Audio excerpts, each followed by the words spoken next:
Hi guys, it's good to have you back. I am filming this from the sunny shoe shop where I am away on a little bit of a vacation, but I didn't want to forget about you, so and I need to feed my family, so here we are. Today we're going to learn how to do scones, or scones, depending on how you want to pronounce it, and a hamburger soup. Soup in a bun, great easy lunch, light dinner, add a salad, lots of different things you can do with that. Again, another one of my sort of basic recipes that you should have in your back pocket. First thing we're going to do is have a look at the ingredients. So there's a big hot mess here on the table. This is for everything. For the scones, we've got flour, baking powder, baking soda, salt, butter, sugar. The recipe calls for buttermilk. We're going to use cream and thin it with water. Remember, we've talked about that before. And I'm also going to show you a great little hack for making your own buttermilk using vinegar. Then we move on to the soup, and we have got stewed tomatoes. We've got tomato sauce, vegetable broth, Worcestershire sauce, Lee and Perrins if you're going easy, onion, garlic, Italian seasoning, cooked pasta, and in this case, beef crumbles, ground round, or plant-based, because again, I want to feed my family, some of whom are vegetarian, so we're going with that, and vegetable broth. You will have plant-based beef, but beef broth, so that's how we're going to do it.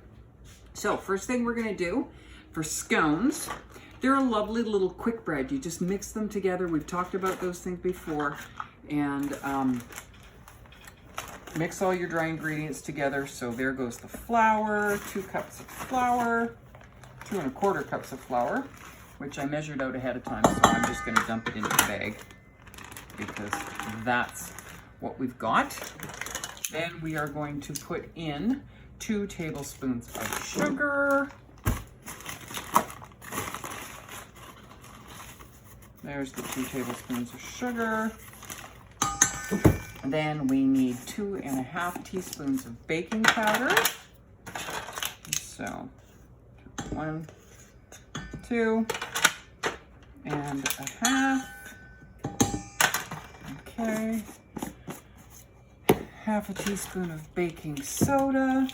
Fun fact, baking powder is really nothing more than baking soda with tartaric acid added to it.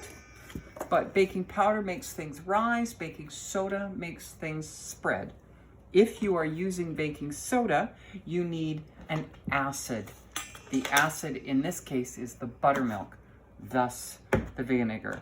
So we're going to mix that around a little bit. I'm in a friend's cabin. I'm not 100% certain where everything is, so bear with me. And salt. We need the salt. 1/2 teaspoon of salt. Okay, now we're going to do our buttermilk. So this particular recipe, there it is, calls for buttermilk. Again, I said you can make your own using vinegar. When you are doing that, you add about 1 teaspoon of vinegar to a cup of milk. That'll make your, basically what it does is sour your milk. You always put your vinegar in first, because you need to fill it to a cup, not add a cup. And because we're doing cream, this is 36% cream, and instead of milk, we're only going to put in about 1/3 of a cup of cream. The rest of it is going to be water. Remember, we've talked about how you can do that. Thin it down. And then you let it sit for a minute or 2 to curdle.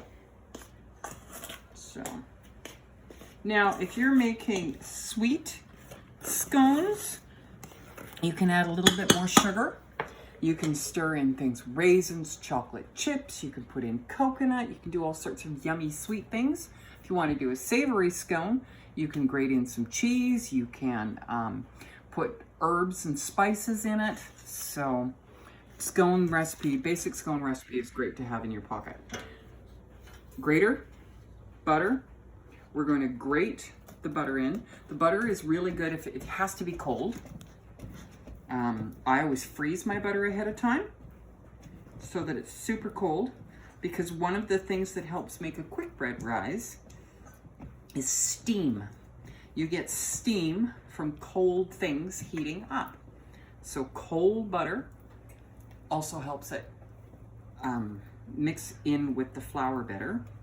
And also the thing that makes it rise is the flour and the fat being really evenly distributed.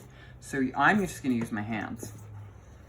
So what you want is to have all the flour bits, all the butter bits, I should say, coated nicely with flour, because then it forms pockets. The fat melts, the steam forms, and then everything rises. So we're just gonna mix this all up nicely with my hands. I like to use my hands, get the dough feeling good, but now I'm gonna go and wash them for a sec, so bear with me. Give them a rinse off.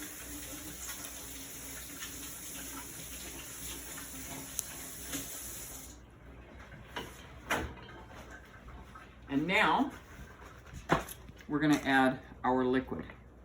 So in goes the buttermilk. And we mix this all up very gently. You don't want to overwork it. The more you work it, the more gluten you form. The more gluten you form, the tougher your bread. This is a quick bread, so you don't want a lot of gluten. You don't want it tough.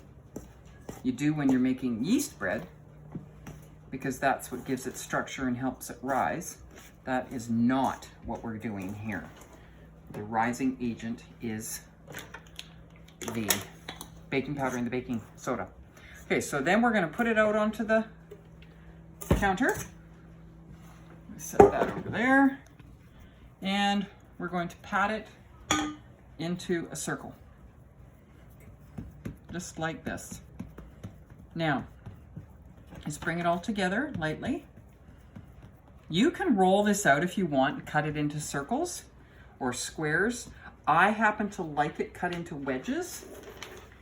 Something I learned the other day though, when you're making biscuits, you need to trim, like you need a sharp knife and you need a good clean edge, because that's what helps your biscuits rise, your scones rise. So we're gonna do this, and we're gonna do this.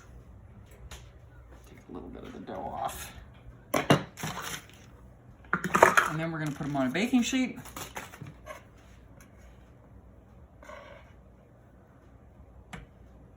This is still a bit soft, but that's okay. They'll be yummy. Baking sheet like this.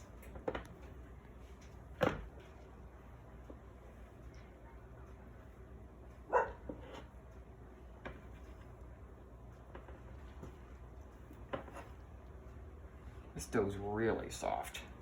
I think I might not have had quite enough flour in this, but that's the beauty of quick bread, or scones in this case, is you can get away with a little less than you're supposed to, or a little bit more. Look at this. And then the last scone's gonna go on the table, or on the tray like that. We're just gonna clean up. We're gonna make this one a hot mess, real messy, yucky one. Okay, and then you need to brush it with a bit of beaten egg. Now you can do a couple of different things. You can use a beaten egg, you can brush it with milk. What that does is it gives it a nice shiny finish. And this is not my kitchen.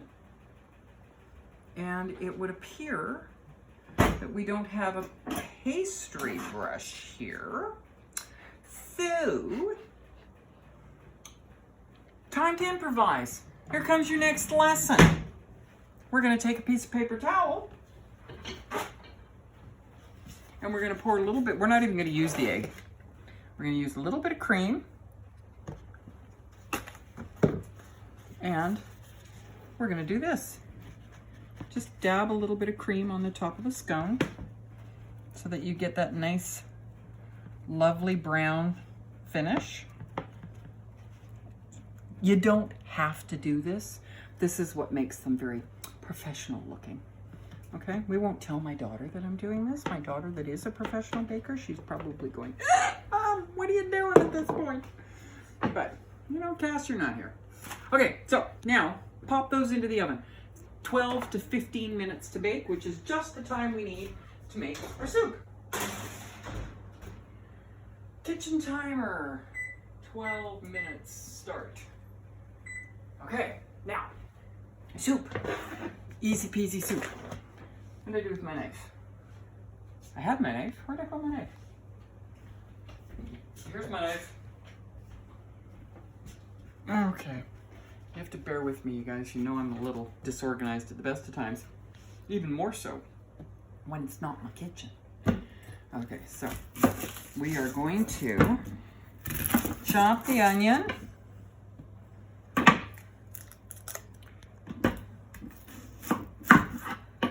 And get it sauteing on the stove. Peel all the, these are yummy, lovely, sweet onions from Coston. My friend is a farmer in Coston, and these are his onions. Okay, so we're going to dice them up.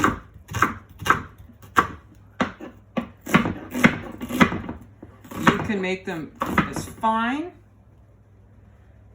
or as coarse as you like. That's the beauty of soup. Remember, this is your creation. I'm just showing you guidelines for this. So, there's the onions. First of all, we're going to go over to the stove and put this on the heat. Get the pan hot. Remember, we talk about hot pan, cold oil, so that things don't stick. While that's heating up, I'm going to put this over here in my garbage pile. Set the onions off to the side. We're going to saute or chop the garlic too. This particular clove of garlic is Russian red garlic. Look at the size of that clove. It's huge. Do you know, have I showed you how to peel a clove of garlic before? Get that stuff out of the way. Take your knife. Carefully flatten it. Or don't. This might be one of those do as I say, don't as I, not as I do things.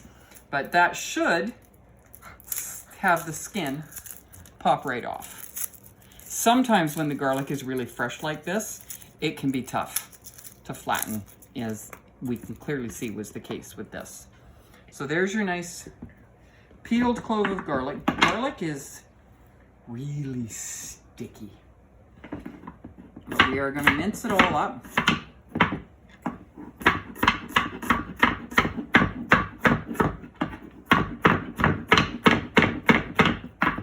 Okay. And our pot should be good and hot by now. Nice minced garlic. It's making a lot of noise. None of this is my equipment, so just it's all about, which is good because now you can see how you can be adaptable, you can be flexible. The stuff that I'm teaching you is things that are really easy to adapt. Okay, now we've got our pot going over here. It's smoking hot.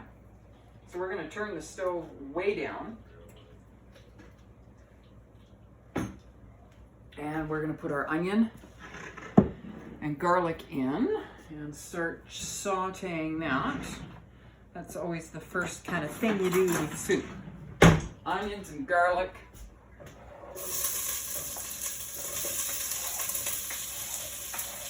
In that goes.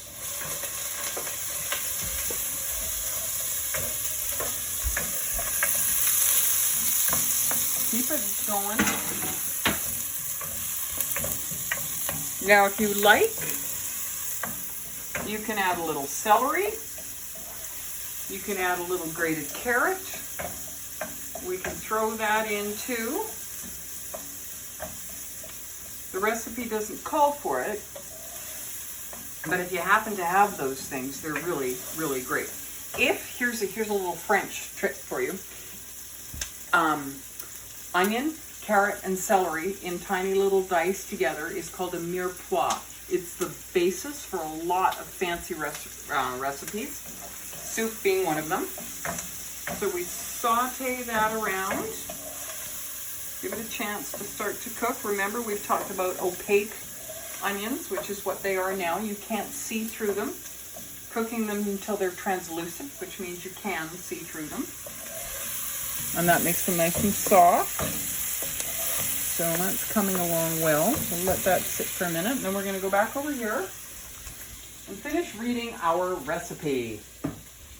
So, let's scroll past the scone part and into the hamburger soup. So, the recipe actually calls for lean ground beef, and it says to saute the ground beef first. Actually, it says to cook your pasta first, which I already did. And then it says to saute brown your ground beef. You're getting plant-based beef. It's already cooked, so you won't have to do that. You can go straight to the step that we're doing now, which is sauteing the onions and the garlic. While you're doing that, get your water on. Bring your pasta water to a boil, cook your pasta. I cooked mine ahead of time, so it's already done. Just threw it in the fridge. You can do that. So now we are going to add, we've got the onion and the garlic in there. Now we're gonna add the plant-based ground round. I was gonna use the stuff that you have, but I forgot to get it before I left. So I had to go and buy plant-based ground round. So we're gonna throw this in. See, our onions are coming over here. Look at this. Starting to brown up a little bit, which is good.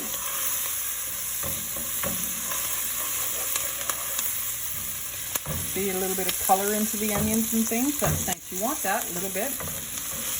Color is flavor. That's what makes a really nice caramelized onion. Fried onions on your hamburger, fried onions on your hot dog, fried onions on a spoon. So, okay, in goes the ground beef.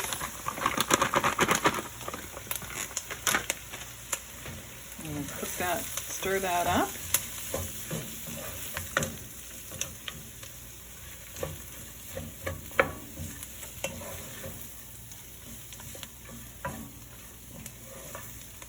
Let that. Now this is frozen. It's already cooked. This particular product is made out of soy. This, if you're interested, this is the Gardein brand, and it's a soy-based meat alternative. The one that you're getting is a wheat or plant-based. Well, they're all plant-based, but the one that you're getting is made out of wheat protein, which is also a really great alternative to meat. So that's all sitting in there like that. Okay, and then we're going to add the tomatoes and the tomato sauce. That's going into the pot. Plain old tomato sauce, but you'll notice that I bought tomatoes with Italian spices. We've talked about that. There's always options. You don't have to buy those. I like them because they've got extra flavor. I mean, you know, we want to build flavor, right? It's all about that. So in they go. Now at this point, you could throw in some chili powder and call it a day. And there, bam, you've made chili. But instead, we're going to add broth and some spices and some seasoning and some macaroni, and make it a delicious soup. So here goes the vegetable broth. You'll be getting beef broth. Unless, of course, you're vegetarian, and I know some of you are, so you'll be getting a vegetable broth. That's going in.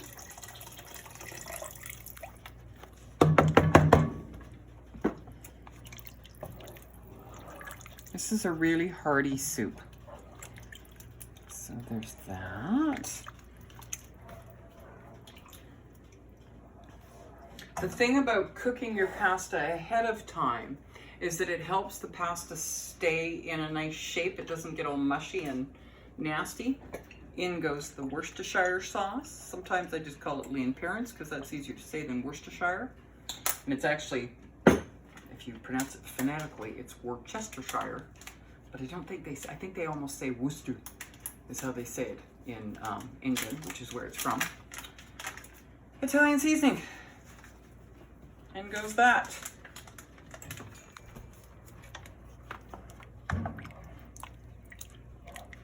Remember to taste as you go. Get the temperature up so that you're not tasting cold soup, because this is not gazpacho or vichyssoise. And we're gonna add some pepper.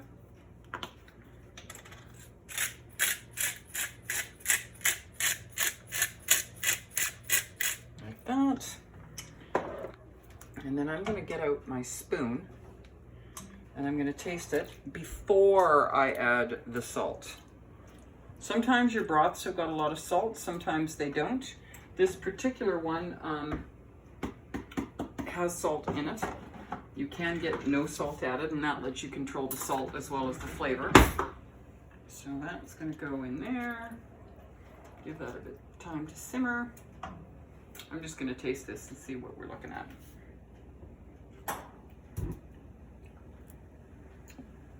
You know, that's got some good flavor. I still say it needs salt, which is over here.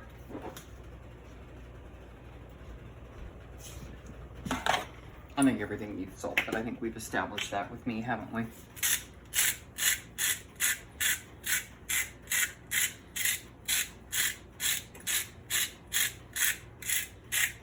Okay. It's not as much as you think it is when I'm grinding it like this. It does not nearly pour in the way that a salt shaker would. So there's that. New spoon. Taste that.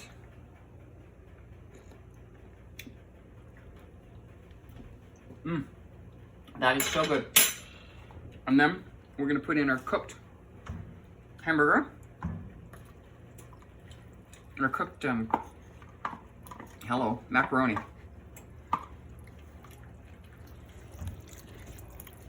And that is your hamburger soup.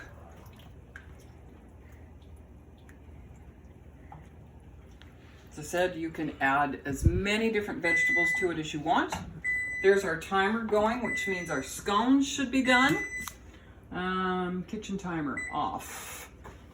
We'll check on these. I don't know this oven, so I'm not really sure what to expect. That's 12 minutes. Okay, so those don't look done. They need a few more minutes. So we're gonna put them back in the oven. They need to brown up. And we're gonna set the timer again. I'm gonna give that 4 more minutes.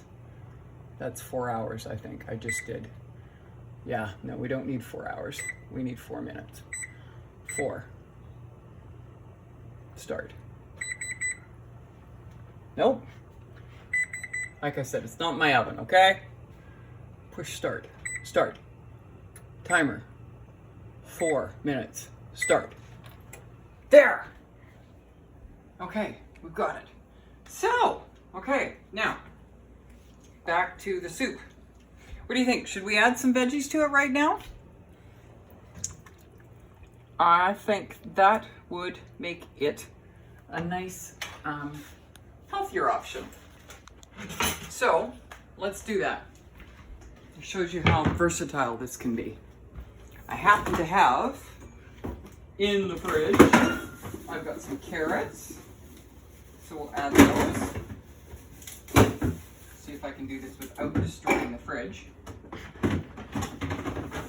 And I've got some lovely beans. So we're gonna throw those in too. This is all my farmer's market haul. Gonna give the carrots and the beans a little wash.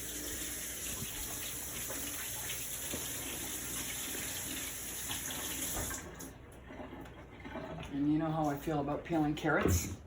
Not something I want to do. These beans are cool. These purple beans, they actually, sadly, they don't stay purple once they've been cooked, which always disappoints me. We're gonna cut the end off the beans, just the end of where the stem is. And And a little bit of brown, weird bit, don't want that on there. So get rid of that. Beans don't need to be sauteed, so we're gonna just cut them up into nice little bite-sized pieces.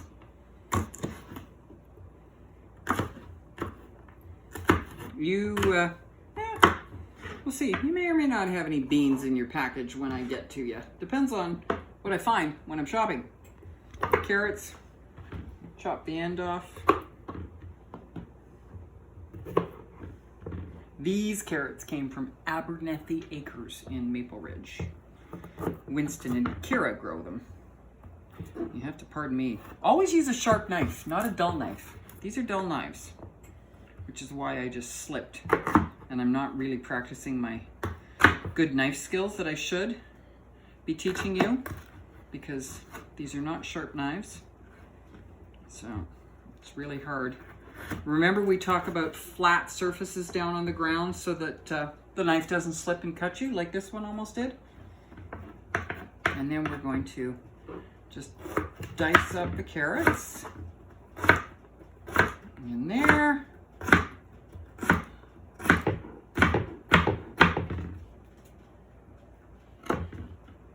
And let's get these into the pot now. It's starting to simmer, which is great.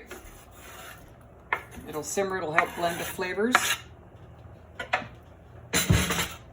If you like garlic, you can throw in more garlic. If you like onions, you can throw in more onions. That actually, with the beans in there, gives it some nice color too. You can throw in peppers. Do you like peppers? How about some diced zucchini? That would work. Or if you just happen to have, all you have at home is a bag of frozen mixed vegetables, that works too. Really, it's just a base with a couple of pantry ingredients that make it super easy for you to make a meal. Get it on the table for your family. Okay, this says I have 16 seconds left, so I'm going to turn the timer off now. Look at that, I talked for 4 minutes. Outcome, oh, there we go. Look at that. Nicely browned. I'm going to set this down because you want to check the bottom of them too. Make sure they're nice and brown on the bottom. And they are. Can you see that? Look at that. Okay. So there you have it, my lovelies. Hot scones out of the oven. Nice big warm bowl of soup. Perfect light lunch, or I should say a hearty lunch or a light dinner, depending on your perspective and when you want to feed this to your family. Let me know what you think. Let me know if you've done anything great and wonderful to it to make it your own. And yeah, we'll call it a day and see you next week. Bye.